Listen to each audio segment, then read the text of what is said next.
Hey everyone, in this video I'll show you how to change your Fortnite name. Let's get started. First, open the Epic Games launcher on your computer.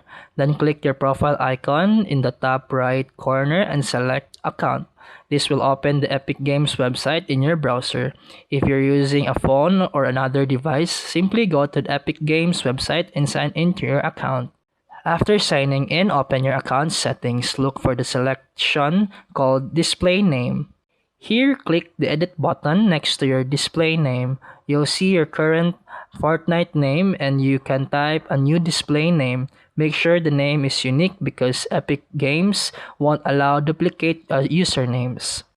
Keep in mind that once you change your Fortnite name, you won't be able to change it again for 2 weeks. After entering your name, click Confirm. Your Fortnite display name will now be updated. And that's it for today's video. If you found this helpful, please like and subscribe for more videos. See you in the next one.